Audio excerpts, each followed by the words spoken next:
You're talking to someone in English and everything is going fine. Then they ask a simple question like, "So, what do you do for work?" And suddenly your brain becomes a locked door. You know the answer. You have said this sentence before. Maybe you practiced it at home. But in that moment, the words disappear, and all you can do is smile like your internet connection just failed. That moment feels terrible because the question is not even difficult. It is not a deep question about history or science. It is something normal. And that makes the pressure worse because now you are thinking, why can't I answer this? I know this. That is exactly what we are talking about today. What to say when your mind goes blank in English. Not how to speak perfectly, not how to sound like a native speaker in one day, just how to stay in the conversation when your brain needs a little help. And that is a real speaking skill. Many learners think good English means always having the perfect sentence ready. Real conversation is not like that. Real conversation includes pauses, restarts, questions, forgotten words, and small repairs. Even native speakers do this. They say things like, "Let me think," or "How can I say this?" or "What's the word?" The difference is that they usually do not panic when it happens. English learners often panic because the pause feels like failure. But a pause is not failure. A pause is just a pause. The useful thing is knowing what to say during the pause. Let's keep this simple. Your mind often goes blank because speaking is fast. When you read, you can stop and look again. When you write, you can delete and change your sentence. But when you speak, everything happens at the same time. You have to listen, understand, choose words, build the sentence, pronounce it, and read the other person's reaction. That is already a lot. Then you add stress, and suddenly your brain is doing too many jobs. And sometimes the other person is not even doing anything wrong. They are just standing there, waiting like a normal person. But in your mind, they become an English examiner with a clipboard. That clipboard is dangerous. It turns one normal question into a final exam. Right. A simple conversation starts to feel like a test. And when a conversation feels like a test, simple words can disappear. So today we'll focus on 3 moments: when you need time, when you do not understand, and when you forget a word. If you can handle those 3 moments, conversations become much less scary. Let's start with the first situation. Someone asks you a question and you know the answer, but you need a moment to find the words. One sentence that can save you here is, "Let me think for a second." It tells the other person, "I heard you, I'm not ignoring you, I just need a moment." I like that phrase because it sounds calm. It does not sound like you are in trouble. If someone asks, "What do you like about your city?" you can say, "Let me think for a second." And then your brain gets a little space. A softer way to slow the moment down is, "That's a good question." This works well when the question is more personal. If someone asks, "Why did you choose your job?" you do not need to jump into an answer immediately. You can say, "That's a good question," and then think. People say that in real conversations all the time. It does not sound like an English learner trick. It sounds like a person thinking. When you know the idea but not the English words, try, "How can I say this?" That phrase is honest. It tells the other person, "I have something to say, but I am looking for the right words." And it keeps the conversation alive. The worst feeling is when you stop completely and the silence gets bigger. "How can I say this?" gives you a small bridge. There is one more sentence I really like. "I know what I mean, but I need a second." This one sounds very human. It's useful with classmates, coworkers, friends, or anyone patient. It's also a little funny because everyone knows that feeling. The idea is in your head, but it's standing very far away and refusing to walk closer. So, for buying time, you don't need 10 phrases. Choose one or two that feel natural to you. You might use, "Let me think for a second. That's a good question. How can I say this? I know what I mean, but I need a second." The point is simple. Don't disappear from the conversation. Give your brain a little space. Let's hear how this sounds in a normal conversation. Imagine two people are talking before an English class starts. What do you do for work? Let me think for a second. I work in an office, but it's not easy to explain. I help customers when they have problems with their orders. Oh, so you work in customer support. Kind of, yes. Customer support is probably the best way to say it. That sounds natural. The answer was not perfect at first, but it worked. The person bought time, explained slowly, and stayed in the conversation. And the little phrase, "it's not easy to explain," also helped. In real life, you don't always need one perfect sentence. Sometimes you build the idea while you speak. Let's try another situation. This time, the question is more personal. What kind of person are you? That's a good question. How can I say this? I think I'm quiet when I first meet people, but after a while, I'm more relaxed. That answer feels honest. It's simple, but it gives real information. And the phrase, "how can I say this," made the thinking feel normal. That's the point. Buying time is not cheating. It's part of speaking. Now let's talk about another common moment. Your mind goes blank because you did not understand the other person. Maybe they spoke too fast. Maybe they used a word you do not know. Maybe you heard the sentence, but your brain needed more time. This is where many learners pretend to understand. They smile, nod, and hope the conversation moves away quickly. I understand why people do that. In the moment, it feels easier, but it can create a bigger problem because now the other person thinks you understood everything. And then they ask a follow-up question, and now you are trapped inside your own polite smile. So it is better to repair the conversation early. A clean way to do that is, "Sorry, could you say that again?" It is polite, normal, and easy to use. If you miss the words, you can also say, "I didn't catch that." That sounds very natural in American English. It means, "I did not hear or understand that clearly." You can combine them. "Sorry, I didn't catch that. Could you say it again?" That combination is useful because it sounds calm. You are not making a big announcement, you are just fixing a small problem. If the person is speaking too fast, you can say, "Could you speak a little slower?"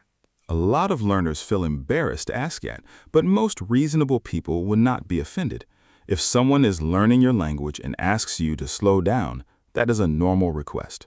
If the problem is one word, you can ask, "What does that mean?" Or a softer version, "What does that mean exactly?" The word "exactly" can make the question feel more natural. It sounds like you are close to understanding, but you need a little more help. And one of the best repair phrases is, "Do you mean?" For example, if someone says, "I work remotely," and you are not sure, you can ask, "Do you mean you work from home?" That phrase keeps you active in the conversation. You are not just saying, "I'm lost." You're saying, "I think I understand. Let me check." Let's hear a scene at work. Two coworkers are talking about a meeting. We're going to move the meeting up to 9. Sorry, I didn't catch that. Did you say the meeting is at 9? Yeah, 9 in the morning. It was at 10, but now it's at 9. Got it. Thanks. I'll change it on my calendar. That is how a repair works. The person missed something, asked clearly, checked the information, and continued. No big drama. Here is another scene. This time, the problem is one word. The schedule is flexible. What does flexible mean exactly? It means the time can change. It is not fixed. Oh, okay. So we can choose a different time if we need to? Right. That was a good repair because the learner did two things. First, they asked about the word. Then, they checked the meaning with their own sentence. That second part is powerful. If you say, so you mean, or do you mean, you're making sure the whole idea is clear. And it's much better than pretending to understand and hoping for the best. Hope is not a great language strategy. Not usually. Now let's talk about one of the most annoying moments in English, forgetting a word. You know the word, you have seen the word, you may have used it before, but right when you need it, it disappears. And then it returns 3 hours later when you are doing something completely unrelated, like washing a cup. Your brain suddenly says, by the way, the word was appointment. Thank you, brain. Very useful timing. When this happens, do not stop the whole conversation. Describe the word. This is one of the most useful speaking skills you can build. A simple way to ask for help is, what's the word for example, what's the word for the person who cuts hair? The other person might say, a hairdresser or a barber. When you remember the idea but not the word, you can start with, I forgot the word, but then explain what the thing does.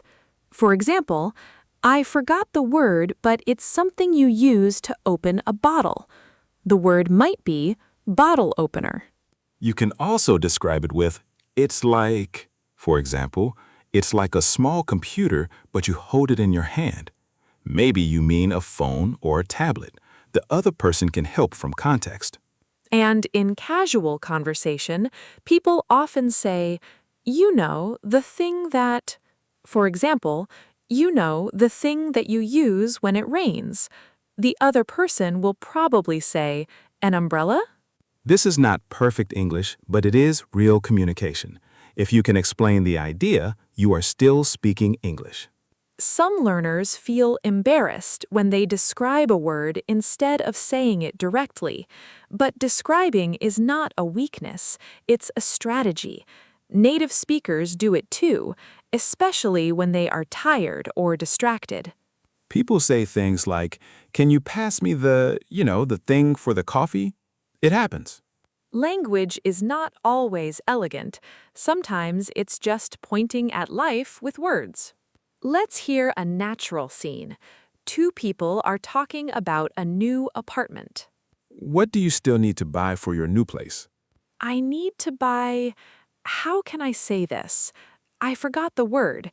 It's the thing you put over the window so people can't see inside. Curtains? Curtains, right. I need to buy curtains for the bedroom. That worked well. The person forgot the word, described it, got the word, and continued the sentence. Continuing is important.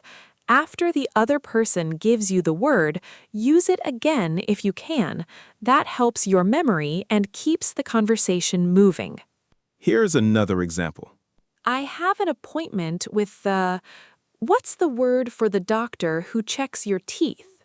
The dentist? Right, the dentist. I have an appointment with the dentist tomorrow. That sounds natural. No panic, no long explanation, no disappearing from the conversation. Now let's hear a longer conversation. This is not a practice drill. It is a normal situation where these phrases appear naturally. Imagine two people meet at a language exchange before the event starts. One person is a little nervous, but the conversation goes well because they know how to handle difficult moments. Hey, is this seat taken? No, go ahead. I think everyone is still arriving. Thanks. Is this your first time here? Let me think for a second. It's my first time at this location, but I went to one language exchange last month. How was it? It was good, but I was nervous. I can understand English pretty well, but when I speak, my mind sometimes goes blank. I get that. For me, it happens when someone asks a very normal question. Somehow that makes it worse. Right. If the question is difficult, I can accept it. But when someone asks, "What do you do?" and my brain disappears, that feels personal. Your brain just leaves the meeting. Completely. No message, no warning. What do you usually do when that happens? That's a good question. I used to just smile and say very little. Now I try to say something like, let me think for a second, because it gives me time. That sounds much better than panic smiling. Panic smiling is my old method. It was not very effective. Can I ask you something? When people speak fast, what do you say? Sometimes I miss half the sentence. I usually say, sorry, I didn't catch that. Could you say it again? It feels uncomfortable at first, but people usually just repeat it. I should use that more. Sometimes I pretend I understand, and then I regret it 5 seconds later. That is dangerous. The conversation keeps going, but you are not inside it anymore. That is exactly it. You are standing there nodding, but emotionally, you are lost in the forest. Last week, someone told me something about a deadline, and I missed the date. I had to ask, do you mean Friday or Monday? It felt awkward for 1 second, but then it fixed the whole problem. That is better than guessing. Guessing dates is a dangerous sport. Very dangerous, especially at work. Speaking of work, what do you do? I work in marketing, mostly social media and email campaigns. Sorry, what does campaign mean exactly? A campaign is like a planned group of messages or ads. For example, a company wants to sell a new product, so they create emails, posts, maybe videos, all connected to the same goal. Oh, okay. So it is not one message, it is a whole plan. Right, a whole plan. I work in a hotel at the front desk. I talk to guests, but English can be hard when they are tired or angry. I can imagine. People at hotels ask very specific questions. They do, and sometimes I forget simple words. Last week, I forgot the word for, how can I say it? The thing you use to carry your clothes when you travel. A suitcase? Yes, suitcase. A guest asked where to leave his suitcase, and for 2 seconds I could only think, the clothes box with wheels. Honestly, clothes box with wheels is not wrong. It's just not the normal word. Maybe I will start a new dictionary. Very practical. Slightly strange, but practical. The good thing is, if I can describe the word, people usually understand. I used to stop completely, but now I try to explain it. That is the right idea. If the exact word disappears, describe the shape, the use, or the situation. Most people can help you. And when they give me the word, I try to repeat it like, right, suitcase. It helps me remember.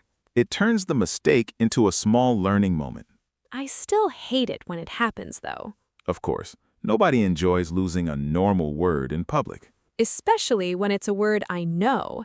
If I never learned the word, fine. But when I know it and it disappears, I feel betrayed. The word has abandoned you at the worst time. Completely abandoned me. But these phrases help. Let me think for a second. Sorry, I didn't catch that. What's the word for? They make the moment feel less like a wall. More like a small bump in the conversation. A bump is fine. I can survive a bump.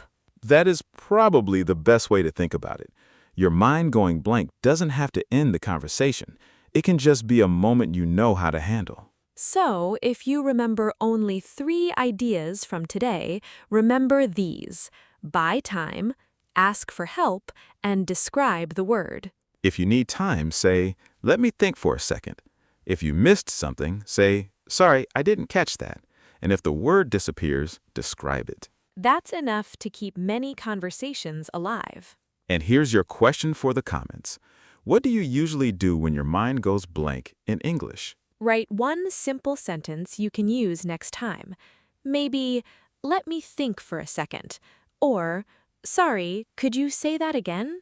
Choose one phrase and make it yours. Thanks for listening. Your English doesn't need to be perfect to stay in the conversation. See you next time.